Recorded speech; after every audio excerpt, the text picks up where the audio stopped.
Guarantee हा शब्द लोकसभेवेळी देशाच्या राजकारणात गाजला.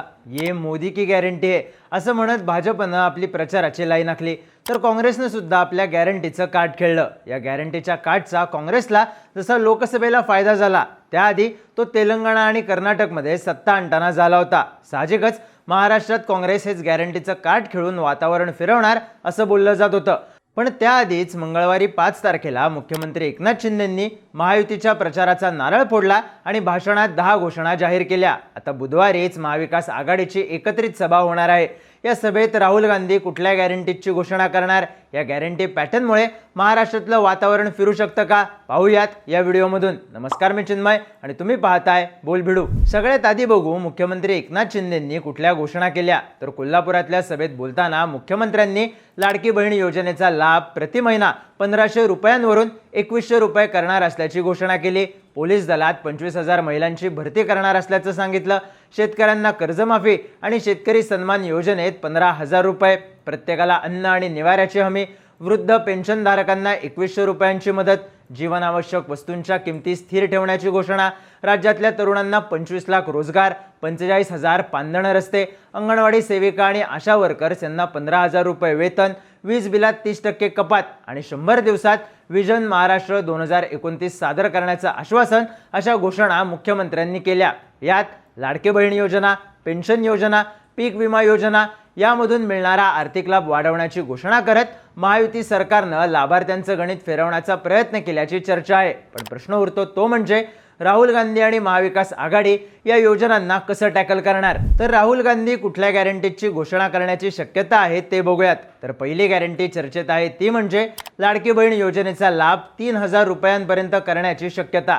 लोकसभेत बॅकफुटवर गेलेल्या महायुतीनं विधानसभेच्या आधीच लाडकी बहीण योजना अंमलात आणली. लाभार्थी महिलांना दरमहा 1500 रुपये बँक खात्यावर मिळू लागले. जवळपास 2,40,00,000 महिलांना या योजनेचा लाभ मिळाला. साहजिकच ही योजना गेम चेंजर ठरणार अशी चर्चा होऊ लागली. मवियाला मात्र या योजनेला चॅलेंज करणारं नरेटिव्ह उभा करता आलं नव्हतं. मविया सत्तेत आली तर ही योजना बंद होईल असं नरेटिव्ह महायुतीकडूनच उभारलं जाण्याची चर्चा सुरू झाली.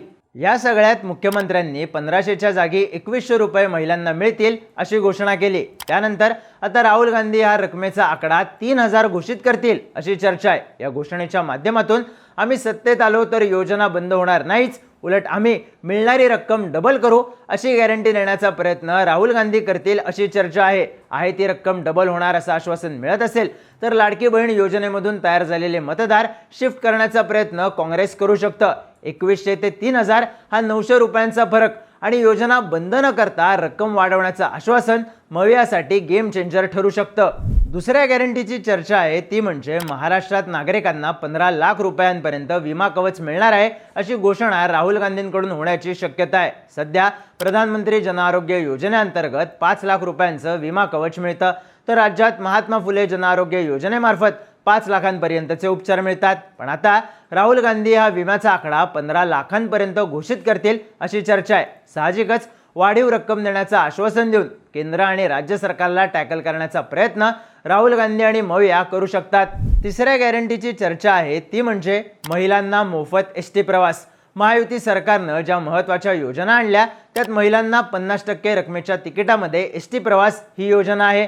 या योजनेचा अनेक महिलांनी लाभ घेतला.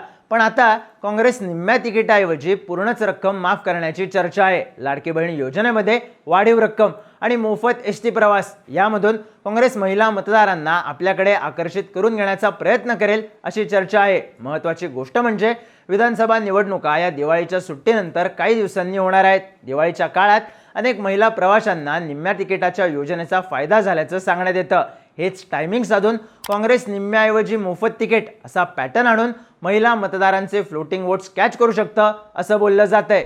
चौथ्या गॅरंटीची चर्चा आहे ती म्हणजे 3 लाखांपर्यंत सरसकट शेतकऱ्यांची कर्जमाफी करण्याची घोषणा. लोकसभा निवडणुकीवेळी शेतकऱ्यांच्या नाराजीनं महायुतीला फटका दिल्याची चर्चा झाली होती. त्यानंतर पीक विमा, कर्जमाफी, वीज बिलात सवलत अशा योजना महायुती सरकारकडून घोषित करण्यात आल्या. आताही मुख्यमंत्र्यांनी शेतकरी सन्मान योजनेच्या रकमेत वाढ करण्याचं आश्वासन दिलंय. कर्जमाफीची घोषणाही केली आहे. पण काँग्रेस 3 लाखांपर्यंत सरसकट कर्जमाफीची घोषणा करण्याची चर्चा आहे. सोयाबीनचा हमीभाव, कापसाचा आणि कांद्याचा प्रश्न विधानसभेच्या निवडणुकीतही चर्चेत आहे. साहजिकच त्याचा फटका महायुतीला बसू शकतो. अशा वेळी सरसकट कर्जमाफीची गॅरंटी घोषित करून शेतकऱ्यांमध्ये असलेला असंतोष कॅच करण्याचा प्रयत्न काँग्रेस आणि पर्यायानं मविया करू शकते. 5व्या गॅरंटीची चर्चा आहे ती म्हणजे कॅलेंडर प्रमाणे नियोजन करत सर्वाधिक नोकर भरती. महायुती सरकारच्या काळात नोकर भरतीच्या प्रक्रियेवर अनेकदा प्रश्नचिन्ह उपस्थित झाले. सरकारनं नोकर भरतीसाठी मोठ्या आकड्यांची केलेली घोषणा आणि त्यानंतर या प्रक्रियेत आलेले अडथळे, आरक्षणाच्या आंदोलनानंतर उभे राहिलेले प्रश्न यामुळे नोकर भरतीच्या मुद्द्यावरून महायुती बॅकफुटला गेल्याची चर्चा झाली. अर्थात डॅमेज कंट्रोल करण्याचा प्रयत्न झाला, पण काँग्रेस कॅलेंडरनुसार नियोजन करत नोकर भरतीचं आश्वासन निवडणुकीसाठी देईल अशी चर्चा आहे. कंत्राटी भरती, वेळेत न होणारी भरती या सगळ्यावर तोडगा देण्याचा प्रयत्न काँग्रेस करणार का आणि त्यातून तरुण मतदारांना आपल्याकडे शिफ्ट करून घेण्यात यशस्वी होणार का हे पाहणं महत्त्वाचं आहे. त्यानंतर 6वी गॅरंटी काँग्रेस देण्याची चर्चा आहे ती म्हणजे जातीनिहाय जनगणनेचं आश्वासन. लोकसभेपासूनच राहुल गांधींनी जातीनिहाय जनगणनेचा मुद्दा लावून धरला होता. आता ही गॅरंटी महाराष्ट्रात कशी वर्कआउट होऊ शकते तर महाराष्ट्रात आरक्षणाचा प्रश्न निवडणुकांच्या केंद्रस्थानी आहे.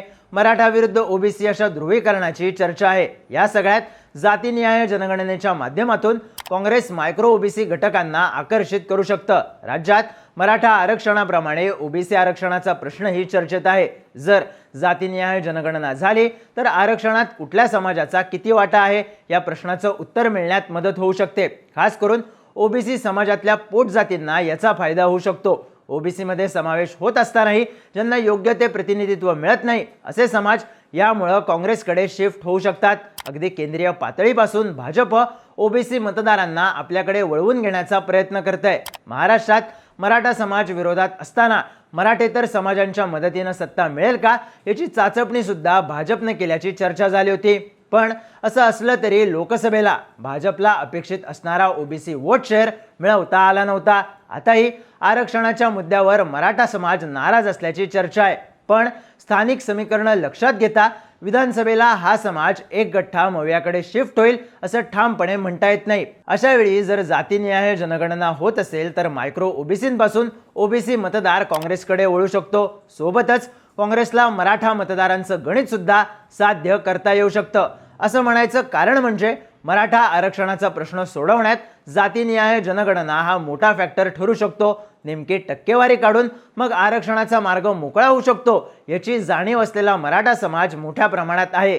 राहुल गांधी यांनी आरक्षणाच्या 50% मर्यादेवर सुद्धा अनेकदा भाषण केलंय. त्यामुळे ही मर्यादा आणि जातीनिहाय जनगणना या माध्यमातून आरक्षणाच्या प्रश्नाबाबत ठोस कृती कार्यक्रम मांडता आला तरी मराठा मतं सुद्धा काँग्रेस आपल्याकडे खेचू शकते. थोडक्यात मराठा आणि ओबीसी या दोन्ही समाजांची बेरीज काँग्रेसला करता येऊ शकते. आता या गॅरंटीच्या पार्श्वभूमीवर काँग्रेसनं राज्यात तेलंगणा पॅटर्नची चर्चा घडवून आणायचाही प्रयत्न केलाय. महाराष्ट्रातल्या अनेक वृत्तपत्रांमध्ये तेलंगणा सरकारच्या जाहिराती देण्यात आल्यात. या जाहिरातींमध्ये काँग्रेसनं तेलंगणात कुठल्या गॅरंटी दिल्या होत्या आणि त्यांची पूर्तता कशी केली आहे याची माहिती दिली आहे. त्यात जातीय जनगणना, गॅस सिलेंडर, मोफत प्रवास, 10 महिन्यात 50,000पेक्षा जास्त सरकारी नोकऱ्या अशा घोषणांची पूर्तता केल्याचा दावा आहे. थोडक्यात ज्या गोष्टी तेलंगणामध्ये पूर्ण केल्या त्याच पातळीवर महाराष्ट्रात आश्वासन देऊन विश्वासाचं वातावरण तयार करण्याचा प्रयत्न काँग्रेसकडून सुरू असल्याचं सांगण्यात येत आहे. महाराष्ट्रात गॅरंटीची घोषणा होण्याच्या पार्श्वभूमीवर तेलंगणात कुठल्या गॅरंटी दिल्या आणि कुठल्या पूर्ण केल्या हे दाखवण्याचा प्रयत्न काँग्रेस करते. सोबतच यावरून आणखी एक गोष्ट लक्षात येते की काँग्रेस राज्यातल्या मुद्द्यांवर निवडणूक ठेवते. आश्वासनं राज्य पातळीवरची आहेत, नरेटिव्ह सुद्धा राज्य पातळीवरचा आहे. महायुतीनं केलेल्या 10 घोषणांना काँग्रेस 6 घोषणा किंवा गॅरंटीज मधून प्रत्युत्तर देण्याच्या तयारीत आहे. पण यात त्यांनी चेहरा मात्र राहुल गांधींचा ठेवलाय. राज्यातल्या नेत्यांपैकी एक चेहरा न देता त्यांनी राहुल गांधी आणि त्यांच्या गॅरंटीज हाच निवडणुकीचा मुद्दा असेल आणि राज्यातल्या मुद्द्यांवरच निवडणुका होतील अशी स्ट्रॅटेजी आखल्याचं दिसतंय. तुम्हाला काय वाटतंय? 10 घोषणांना 6 घोषणांचं उत्तर देत राहुल गांधींना महाराष्ट्र जिंकता येईल का? तुमची मतं आणि प्रतिक्रिया कमेंट करून सांगा आणि माहितीपूर्ण व्हिडिओज पाहण्यासाठी बोलबिडूच्या YouTube चॅनलला सबस्क्राईब करायला विसरू नका.